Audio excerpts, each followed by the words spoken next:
চতুর্থ অধ্যায় জ্ঞানযোগ। শ্রীকৃষ্ণ কহিলেন, জ্ঞানযোগ আমি পূর্বে বলেছি সূর্যেরে, সপুত্র মনুরে সূর্য মনু ইচ্ছা করে। পরম্পরা ক্রমে ইহা রাজর্ষিরা পায়, কাল বসে ইহা পার্থ নষ্ট হয়ে যায়। ভক্ত মোর সখা মোর আজ আমি যেই, এ পরম গুহ যোগ তোমারে জানাই। এই জ্ঞানযোগ পূর্বে আমি সূর্যকে বলিয়াছিলাম, সূর্য নিজ পুত্র মনুকে বলিয়াছিলেন এবং মনু ইক্ষ্বাকুকে ইহা বলিয়াছিলেন। পরম্পরাক্রমে রাজর্ষিগণ এই জ্ঞান লাভ করিলেন, কালক্রমে ইহা নষ্ট হইয়া গেল। হে অর্জুন, জ্ঞানযোগ অত্যন্ত গোপনীয় বিষয়, তুমি আমার ভক্ত ও সখা, সেই জন্যই আমি তোমাকে এই জ্ঞান জানাইতেছি। অর্জুন কহিলেন, তব পূর্বে জন্মে সূর্য তুমি জন্ম পরে, কেমনে শিখালে তুমি এ যোগ সূর্যেরে? শ্রীকৃষ্ণ কহিলেন, বহুবার জন্মিয়াছি তুমি আর আমি জ্ঞাত আছি পার্থ ভুলিয়াছ তুমি। জন্ম মৃত্যু নাই মোর, আমি তো ঈশ্বর, নিজ মায়া বলে ধরি এই কলেবর। অর্জুন বলিলেন, হে কৃষ্ণ, আগে সূর্যের জন্ম, পরে তোমার জন্ম। তুমি কেমন করিয়া সূর্যকে এই জ্ঞান শিক্ষা দিলে? শ্রীকৃষ্ণ বলিলেন, হে অর্জুন, তোমার এবং আমার বহু জন্ম অতীত হইয়াছে। আমার মনে আছে, কিন্তু সেই সকল তোমার মনে নাই। আমার জন্ম নাই, মৃত্যু নাই, আমি সর্বভূতের ঈশ্বর, আমি নিজের মায়া বলে শরীর ধারণ করিয়া থাকি। ধর্মগ্লানি পাপ বৃদ্ধি হইবে যখন, অবতীর্ণ হই আমি ধরায় তখন। সাধু ত্রাণ পাপী নাশ করিতে সাধন, যুগে যুগে এসে করি ধর্ম সংস্থাপন। দিব্য জন্ম কর্ম মম জানয়ে যে জন, দেহান্তে আমাকে পায় পুনর্জন্মহীন। রাগ ভয় ক্রোধ শূন্য মম পরায়ণ, মোর ভাব পেয়ে থাকে নিষ্পাপ সেজন। পৃথিবীতে যখনই ধর্মের গ্লানি হয় এবং পাপ বৃদ্ধি পায়, তখনই আমি শরীর ধারণ করিয়া থাকি, পৃথিবীতে অবতীর্ণ হই। আমি যুগে যুগে অবতীর্ণ হইয়া সাধুদিগের পরিত্রাণ, পাপীদের বিনাশ এবং ধর্ম সংস্থাপন করি। যে ব্যক্তি আমার এই দিব্য জন্ম ও কর্মের কথা জানেন, সেই ব্যক্তি মৃত্যুর পর আমাকে প্রাপ্ত হন, তাহার আর পুনর্জন্ম হয় না। যে ব্যক্তি আসক্তি ভয় ও ক্রোধ ত্যাগ করিয়া আমার শরণাপন্ন হয়, সে আমার ভাবপ্রাপ্ত হয়, তাহার পাপ থাকে না। যেইভাবে যেই লোক ভজে পার্থ মোরে, সেইভাবে সদা আমি ভজাই তাহারে। দেবতা পূজিয়া পার্থ যেবা সিদ্ধি চায়, লভের সিদ্ধি সেই জন মুক্তি নাহি পায়। গুণ কর্ম অনুসারে বর্ণ চতুষ্টয়, সৃজিয়াছি যেন মোরে অকর্তা অব্যয়। করি কর্ম লিপ্ত নই, নাহি ফলে স্পৃহা, কর্মবন্ধন মুক্ত হয় যারা জানে ইহা। হে অর্জুন, যে ব্যক্তি যেভাবে আমার ভজনা করে, সেই ব্যক্তিকে আমি সেইভাবে তুষ্ট করি। যে ব্যক্তি দেবতার পূজা করিয়া সিদ্ধি লাভ করিতে চায়, সে তাহা দ্বারাই সিদ্ধি লাভ করে, কিন্তু সেই ব্যক্তি মুক্তি লাভ করিতে পারে না। আমি গুণ ও কর্ম অনুসারে ব্রাহ্মণ ক্ষত্রিয় বৈশ্য শূদ্র এই চারি বর্ণ সৃষ্টি করিয়াছি, কিন্তু আমাকে অকর্তা ও অব্যয় বলিয়াই জানিও। আমি কর্ম করি, কিন্তু কর্মে লিপ্ত হই না। কর্মফলেও আমার কোনো স্পৃহা নাই। যাহারা ইহা জানে, তাহারা কর্মবন্ধন হইতে মুক্ত হয়। জানিয়া করিল কর্ম পূর্বযোগীগণ, তুমিও করিবে কর্ম তাদেরই মতন। কর্ম ভাবি যোগী কত ভুল করে, কর্মতত্ত্ব বলি তোমা যাতে দুঃখ হরে। কি বা কর্ম কি অকর্ম বিকর্ম কি হয়, নিগুড় কর্মের গতি জানিবে নিশ্চয়। কর্মেরে অকর্ম দেখে অকর্মেতে কর্ম, সেই কর্মে বুদ্ধিমান জানে সর্বমর্ম। পূর্বযোগীগণ ইহা জানিয়াই কর্ম করিতেন, তুমিও তাহাদের মতনই কর্ম করিবে। কর্ম অকর্মের বিচার করিতে গিয়া অনেক কর্মী অনেক ভুল করিয়া থাকে, তাই তোমাকে কর্মতত্ত্ব বলিতেছি। কর্ম অকর্ম ও বিকর্ম, কর্মের এই তিন গতি, সে সম্বন্ধে উপদেশ দিতেছি। যে ব্যক্তি কর্মে অকর্ম এবং অকর্মে কর্ম দেখে, সেই ব্যক্তি প্রকৃত কর্মী। তিনিই বুদ্ধিমান। নিষ্কাম হইয়া করে কর্ম সম্পাদন, জ্ঞানানলে কর্মদগ্ধ পণ্ডিত সেজন। আত্মতৃপ্ত নিরাশ্রয় ফলাকাঙ্ক্ষা ছাড়ি, কর্মে রত হয়েও সে নয় কর্মকারী। নিষ্কাম সংযমী সেই পরিগ্রহ ত্যাগী, দেহার্থে করেও কর্ম নয় পাপভাগী। সন্তুষ্ট সামান্য লাভে ঈর্ষাদ্বন্দ্বহীন, লাভালাভে তুষ্ট কর্মী নয় কর্মাধীন।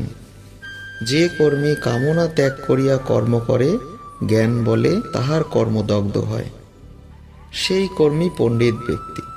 তিনি আত্মতৃপ্ত ও নিরাশ্রয়। কামনা ছাড়িয়া কর্ম করেন বলিয়া তিনি কর্ম করিয়াও কর্মে লিপ্ত হন না। নিষ্কাম সংযত ও পরিগ্রহ ত্যাগী ব্যক্তি দেহ রক্ষার জন্য কর্ম করিয়াও পাপভাগী হন না। সামান্য লাভে সন্তুষ্ট, ঈর্ষাদ্বন্দ্বহীন এবং লাভ অলাভে সমজ্ঞান সম্পন্ন ব্যক্তি কর্ম করিয়াও কর্মের অধীন হন না।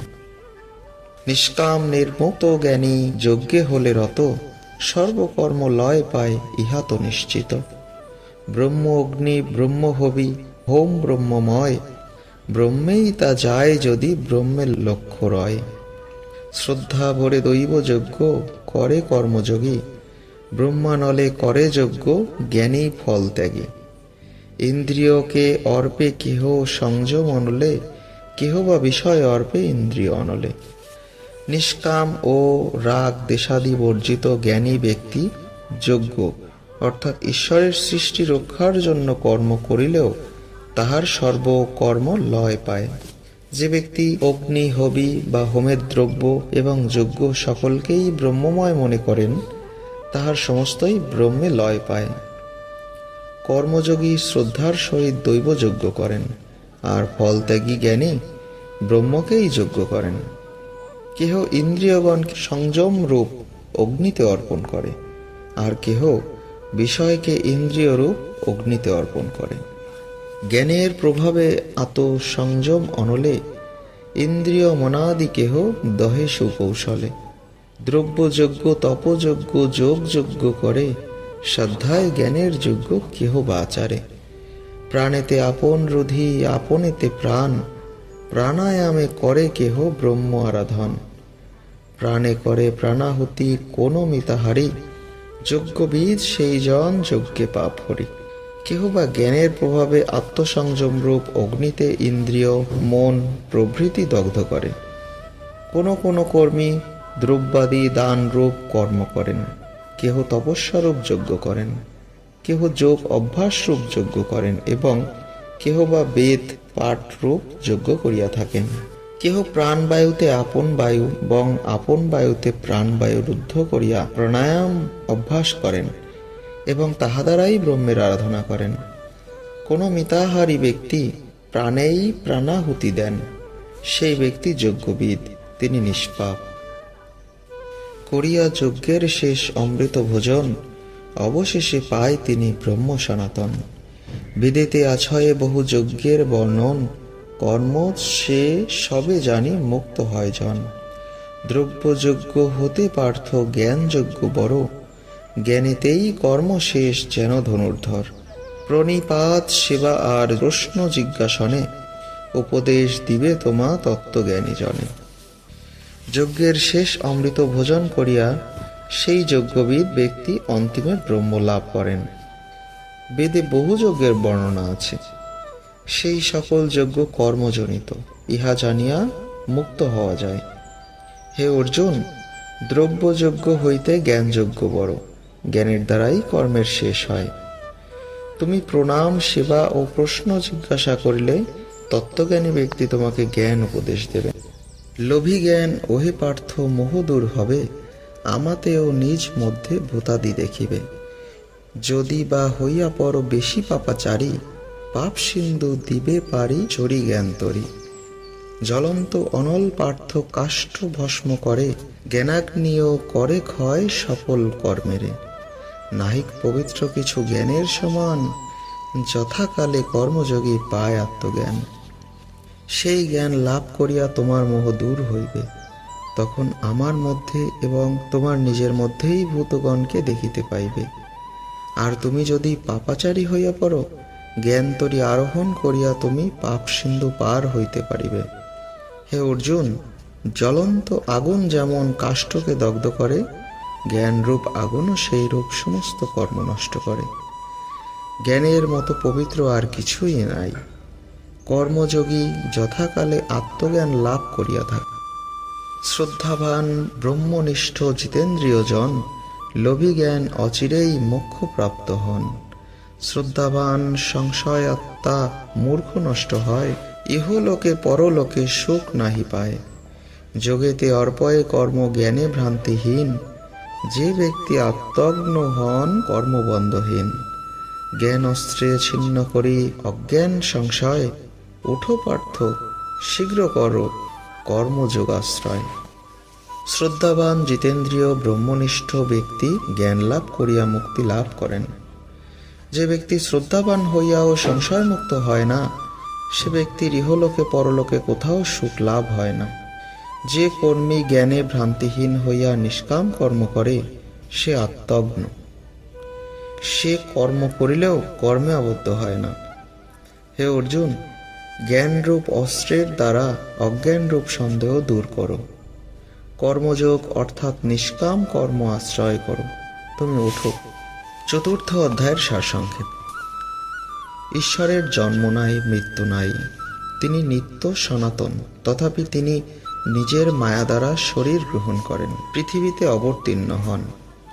পৃথিবীতে যখন পাপ বৃদ্ধি পায়, অধর্মের মাত্রা বাড়িয়া যায়, তখনই তিনি অবতীর্ণ হন, অর্থাৎ অবতার হইয়া পৃথিবীতে আসেন।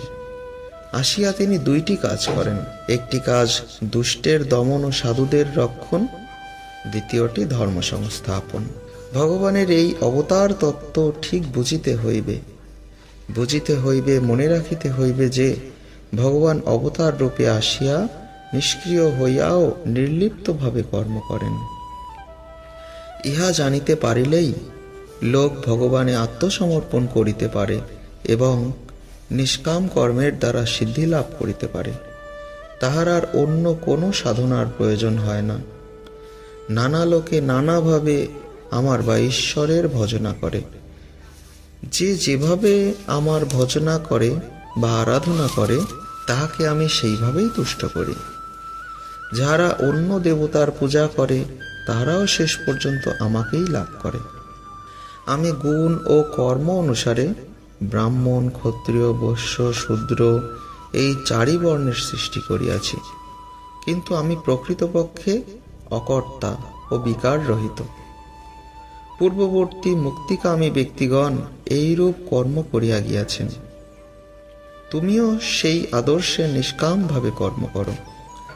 কর্মের তিনটি রূপ: কর্ম, অকর্ম ও বিকর্ম। কর্ম মানে বিহিত কর্ম বা নিজ কর্তব্য। অকর্ম মানে কর্মত্যাগ, আর বিকর্ম মানে অপকর্ম। যিনি কর্তৃত্বাভিমান ত্যাগ করিয়া কর্ম করেন, তাহার কর্মই অকর্ম হয়। যাহার কর্তৃত্বাভিমান নাই, তিনি অবিহিত কর্ম করিলেও কর্মের ফলভাগী হন না। এই কর্ম নিষ্কাম কর্ম। নিষ্কাম কর্ম ঈশ্বরের কর্ম। ঈশ্বরের প্রীতির জন্য বা আরাধনার জন্য যে যজ্ঞ সম্পাদন করা হয়, তাহাও বিহিত কর্ম, উহা নিষ্কাম কর্ম। যজ্ঞ অনেক প্রকার: দ্রব্যযজ্ঞ, তপযজ্ঞ, যোগযজ্ঞ, স্বাধ্যায়, জ্ঞানযজ্ঞ ইত্যাদি। প্রতি যজ্ঞ ব্রহ্মের উদ্দেশ্যে করা হয়। যজ্ঞ দ্বারা জ্ঞান লাভ হয়। সর্বভূত এবং আমার আত্মা এক, এই বোধই জ্ঞান। জ্ঞানের দ্বারা শোকাদি মোহ দূর হয়, সমস্ত পাপ বিনষ্ট হয়, কর্মবন্ধন থাকে না। গুরুর উপদেশে এই জ্ঞান পাওয়া যায়। তারপর সাধনা অর্থাৎ নিষ্কাম কর্ম দ্বারা তাহা আয়ত্ত করিতে হয়। বিশ্বাস ধর্মের মূল। বিশ্বাস জ্ঞানেরও ভিত্তি। বিশ্বাস ছাড়া জ্ঞান লাভ হয় না। বিশ্বাসে শ্রদ্ধা বাড়ে, সংযমে অভ্যাস সহজ হয়। শ্রদ্ধাবান ও জিতেন্দ্রীয় ব্যক্তি জ্ঞান লাভের অধিকারী। জ্ঞানের বলে সকল সন্দেহ দূর হয়। জ্ঞানযোগ ঈশ্বরের একনিষ্ঠ হইয়া নিষ্কাম কর্ম করিয়া ধন্য হন। তাহার কর্মযোগ ও সুসম্পন্ন হয়। ইতি জ্ঞানযোগ নামক 4th অধ্যায়। হরে কৃষ্ণ।